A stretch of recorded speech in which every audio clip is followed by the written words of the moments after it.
Hello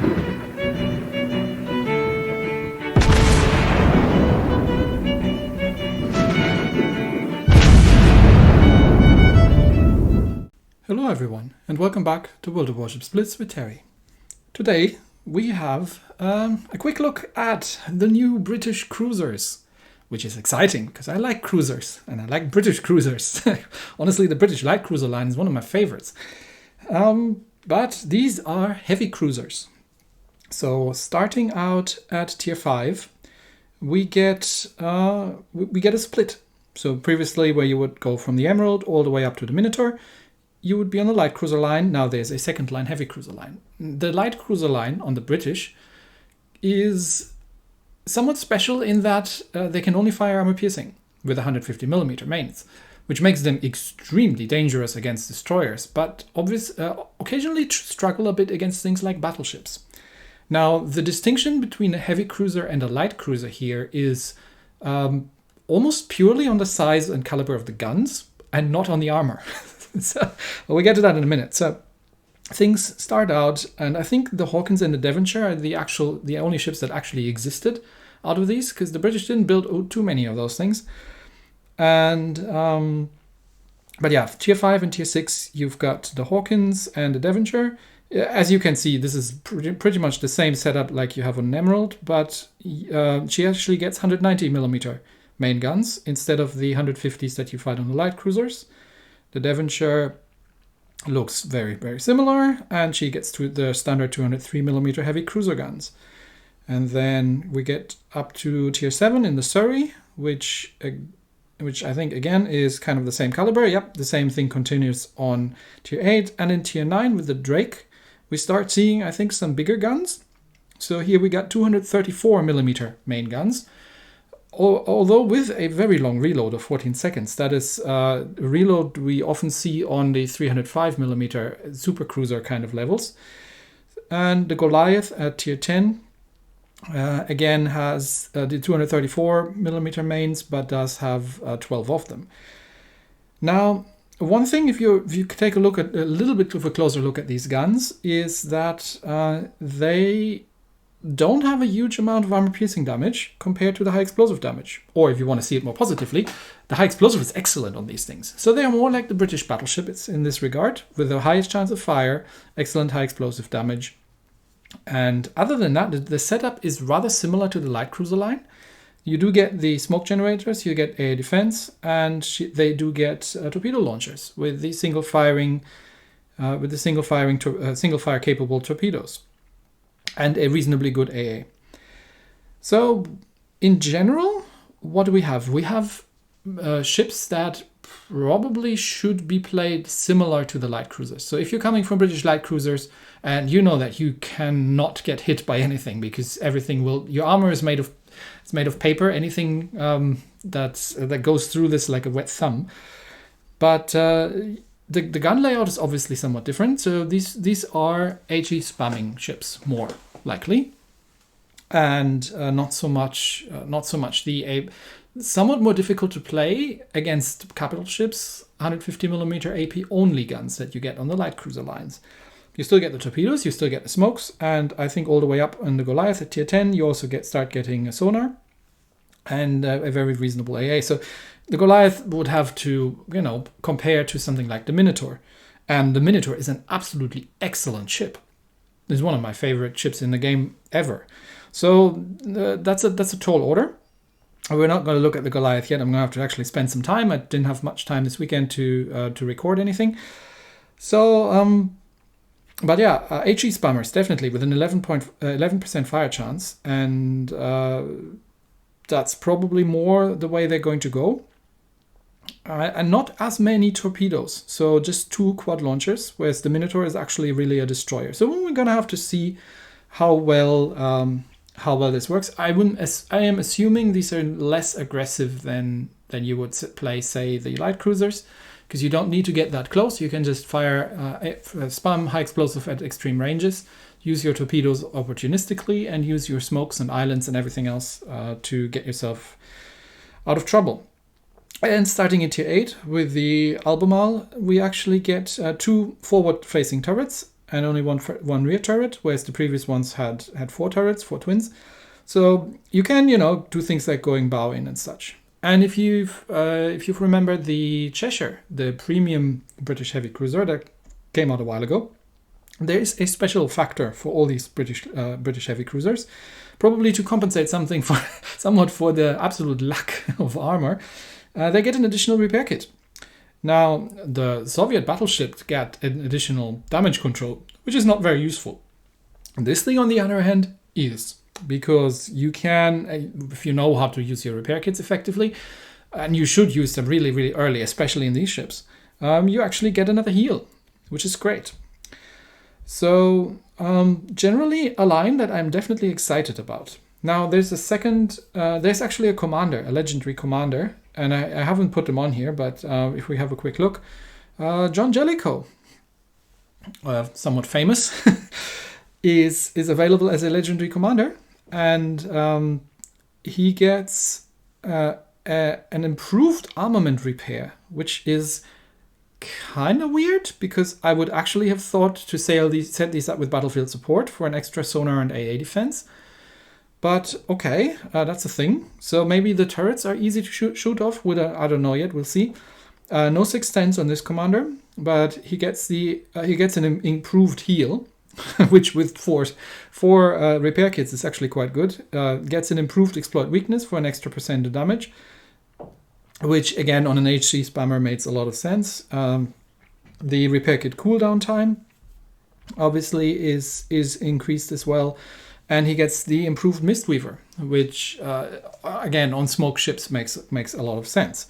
Plus, he gets an improved IFHE, which already tells you that, yes, this commander is tailor-made for the British heavy cruiser line. You could probably put him on the battleships, because British battleships have excellent high explosives as well. I mean, you obviously wouldn't make much use out of the Mistweaver skill, and rather have the extinguisher on a battleship, but there's at least one battleship I think that has actually a smokescreen. So you could set him up for battleships as well, or he's definitely tailor-made for the heavy cruiser line. But we'll try that out another day. Today I just really had time to play a single game in the Albemarle, so this is not a full review yet. This is just to give you a little bit of an impression of what this tech tree line is capable of and plays like and looks like. So my very first game in the Albemarle. We're on Haven, and by the looks of it, we're top tier. North Carolina, Key, Vladdy, West Virginia on the enemy team, Takao, Miyoko, and a single destroyer. Haven, yeah, that could get interesting, but let's see. Let's see how this team scatters. Yeah, what we definitely want to be doing is head towards B Cup, but at least we're spawning north, so we're not in the dreadful southern position here. And yeah, we want to head into B Cup and probably just defend there, depending on what the rest of our team is doing. So Cargo said heading towards A, good. So Cargo is going to grab A. The battleships, at least, well, these two look like they're going over on the other side, but at least that Nagato seems to be coming with us, which is good. So, and there's a Shapayev, he can go and set some fires as well, so that's a good thing. And the rest of the team seems to be looping the long way around. So we'll have to play defensively, because we are definitely going to be under strength around B. Oh, I mean, we do have 4 out of, depending on where that Shapayev goes, 4 out of 7 players here, maybe 3.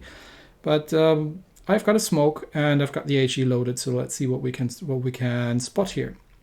We've got A, Kagura is heading into B. I just want to get into B. I do have range to get across, but obviously have to take care about crossfire. No one's been capturing C yet from the enemy team, so yeah, they are still trying to get out of their poor positioning. Yeah, there's the Vladdy, full on broadside. Hello. See if we can get some fires set. Obviously don't want to be anywhere near. Yep, there's a fire, and he damage cons the fire. Now something set me on fire. Okay, there's one of the destroyed. There's the Akka, and he's actually decided that he's a gunboat Akka. Okay, can I get a permafire on the Vladdy? Maybe. Some more Vladdy shots out. He's firing high explosive at me for some reason. Okay. Yeah, I will need to deal with the Akka. Okay, so no permafires on the Vladdy. He got out scot-free, but okay. Given that Shapayev has buggered off, it's up to me to deal with the Akka. Now, in a light cruiser, and I would be a lot more dangerous, but with an 11-second reload, I do have to be a bit careful. Okay, and Aka is not making it particularly difficult because he's going gunboating, and I hope that, I mean, spotted the torpedoes. I knew they were coming. I hope Nagato has actually realized that as well. So now he's out of torps. I'm going to use a widespread here because I think he's going to try and go back behind the island and see if I can cut him off there. Is he going, or is he... Oh no, actually he's actually coming out. So let's drop some torps in his way. Now he is on fire, and at the very worst this is going to push him behind the island. I do have the Kagero with me here, so now I can use the torpedo indicator to see where he's going. Okay, so you're well and truly stuck now, buddy. Nice plan, but you should have stealth torped. Yeah, there comes some more torpedoes. No surprise here, but it's not a bad position. If he had gone stealth, he could have done some serious wreckage against our battleships. But he decided to go gunboating with a British cruiser around the corner. So okay, Shapayev takes out Miyoko. The rest of my team seems to be holding. So we can just do away with that Aka, and while everyone's torpedoes have missed, that's not going to miss. And the North Carolina is oblivious to the existence of the Aka even, but that's fine. I think Kagero and me have got this. Okay, Aka down, and okay, Nagato sits in B cap, and there are at least there's one battleship and 2 more sitting behind the other island over there. So for the Emperor, actually wrong Emperor. Anyway, I'm going to get him a smoke and help out with the key over there. But the key is almost dead. But there are 2 more battleships coming around that corner. Okay, key is dead. And so I'm just gonna get him a smoke here and see if we can get in range. Yeah, we are already in range. Okay, there's the Vladi. So hopefully Nagato, I'm not quite sure that went into the middle, but that's all I can do. Let's see if we can set the Vladivostok on fire. But yeah, there's North Carolina, Vladivostok, and oh, West Virginia as well. Okay, so we do need to be a little bit careful. Yeah, ow, sorry, excuse me, coming through. Now I am a bit late here with using my repair kit. I should have used that 2 minutes ago, but no one's really been shooting at me so far. But then again, I am a very lightly armored cruiser, so I don't really want to be shot at either. Okay, there's the Vladi.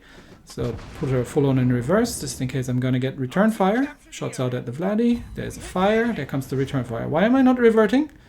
Well, what's ow. Why am I not reversing?